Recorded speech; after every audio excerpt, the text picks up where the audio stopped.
I want to start tonight by speaking pretty directly.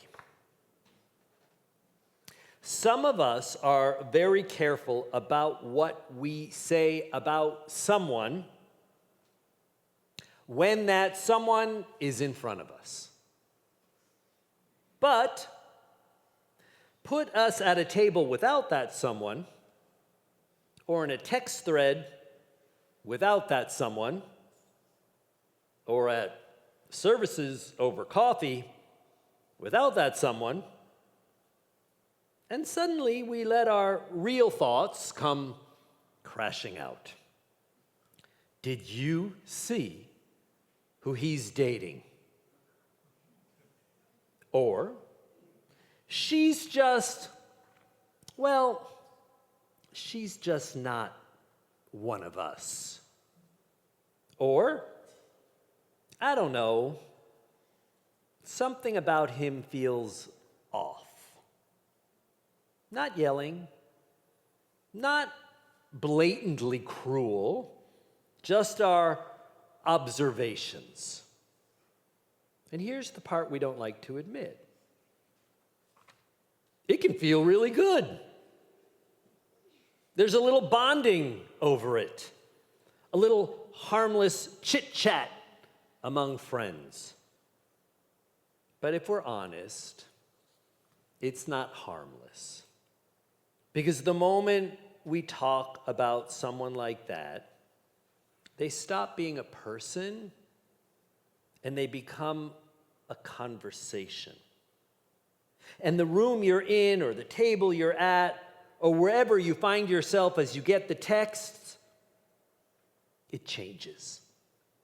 And you can feel it, even if you're not the one being talked about, because a thought creeps in. A quiet thought, but a real thought. If they're saying this about them, what do they say about me?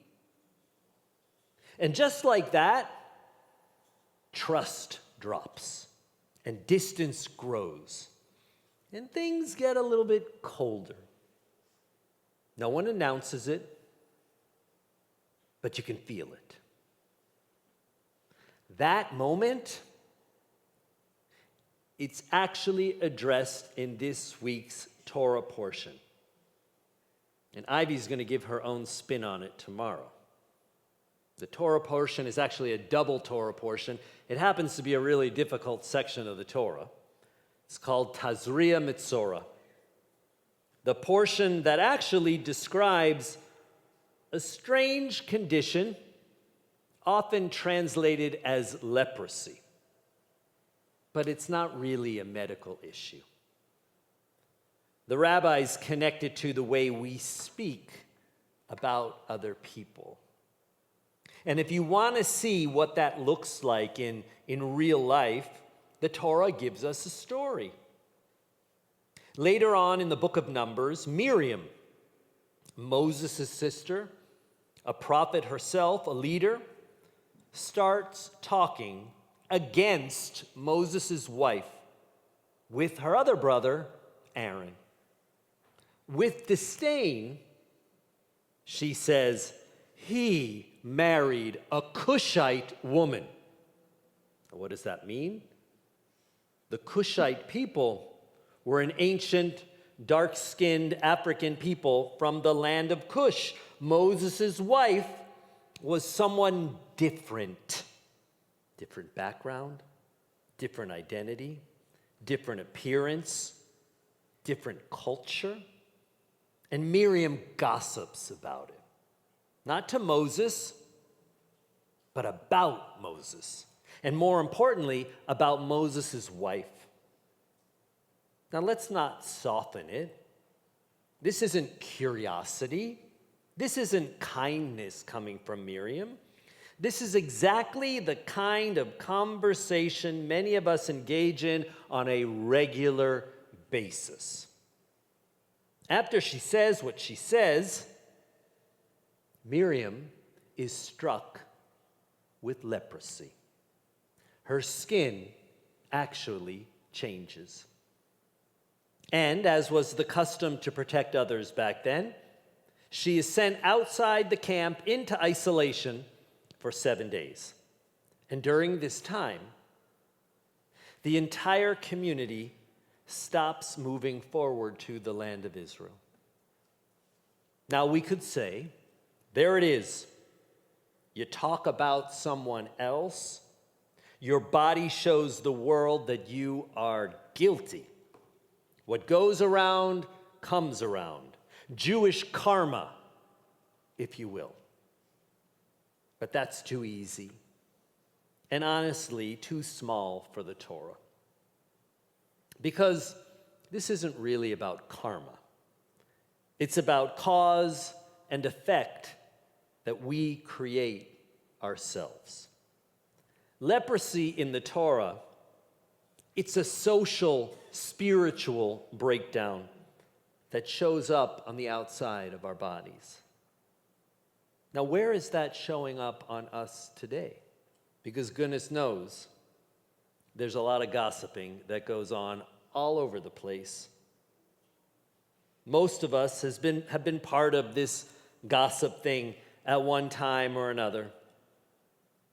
When we do engage in gossip, I don't know about you, but we don't wake up with marks on our skin. But we do notice something else. Rooms where we measure what we say. Rooms where we suddenly feel different. That's our version of biblical leprosy, not on the skin, but in the space between us. Isolation, distance. When you speak about someone like that, or you condone gossip by actually listening to it, you don't just hurt the person being spoken about. You change your actual environment. You create a space where people are evaluated instead of known. And that's what biblical leprosy is all about. It's not a disease. It's a breakdown of trust that becomes visible. And that's why Miriam ends up outside the camp. Not because she's punished, because rather, this is what that kind of speech does to us. It creates an outside, an us and a them, a table of gossipers and the one being talked about. And again, let's be honest, we've all had a seat at that table, and we've all been the one talked about. Today, we don't need to be sent outside the camp like Miriam. We actually do it to ourselves. We sit in rooms with people and still feel separate. We edit ourselves. We hold back. We stay really careful. Not because we don't want connection, but because we're not sure it's safe. That's isolation. Not physical isolation, but relational. And if we're honest again, we've said things we shouldn't have. And we've listened when we should have stopped the words. We've felt what it's like to walk into a room and wonder, what's been said about us? That feeling, that slight tightening, that's the mark on our skin. That's the modern day scales of leprosy. Now, Torah tells us something remarkable. While Miriam is in isolation, the entire community waits for her for those 7 days for her to heal. They don't move forward without her. They build their future at the pace of her return. Yes, she is sent outside the camp. There is accountability, but she's not abandoned there. The community refuses to move on without her. And here's the question for us today. When someone becomes outside because of what they've said or done, what do we do? Do we write them off? Or do we hold open the possibility of return? Do we make space for repair? Or do we just move on and let someone else become the next topic of conversation? You see, Torah isn't trying to build perfect people. It's trying to build communities that hold both things at once: clear boundaries and the refusal to give up on each other. Communities that know how to repair what words break. Because the truth is, this is really hard for us. Words come so quickly, and judgment comes very easily. And sometimes we need to be stopped. Not to be pushed out forever, but to remember the power of what we say and what it does to the people around us.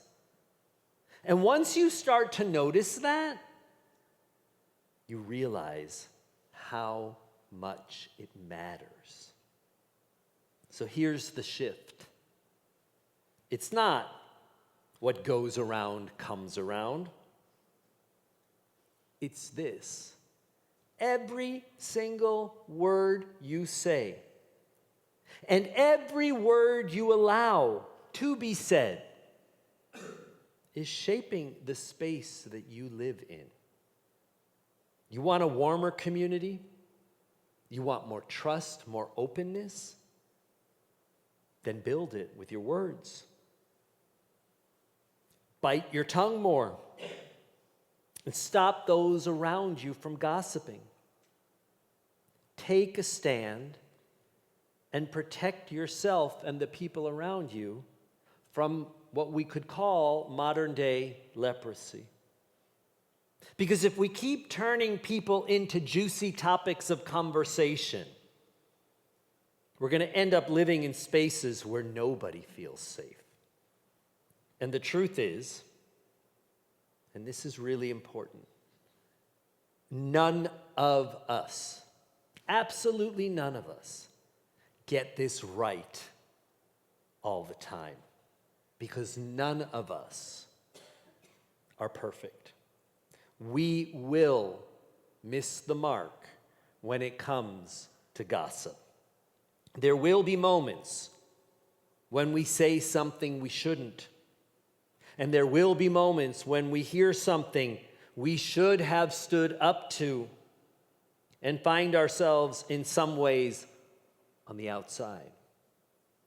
And in those moments, we will need people who don't give up on us. People who hold the line, but still hold space.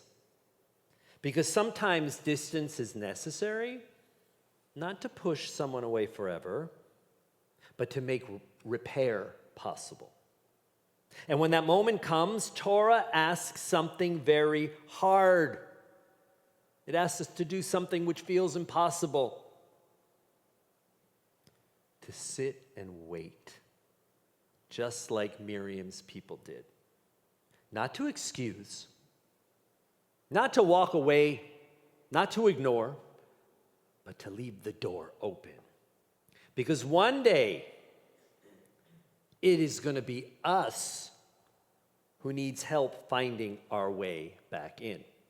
Because in the end, this isn't just about what we avoid. It's about what we choose to create.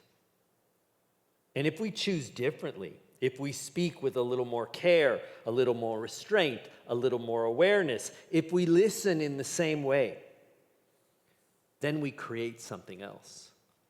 We create a place where people can actually breathe A place where difference isn't whispered about, it's welcomed. A place where people don't wonder what's being said about them when they leave the room. We're always creating space with our words. The only question is, are we building a camp people want to return to? Or one they're already learning to leave? I say, let's build the kind of place people can't wait to come back to. Shabbat Shalom.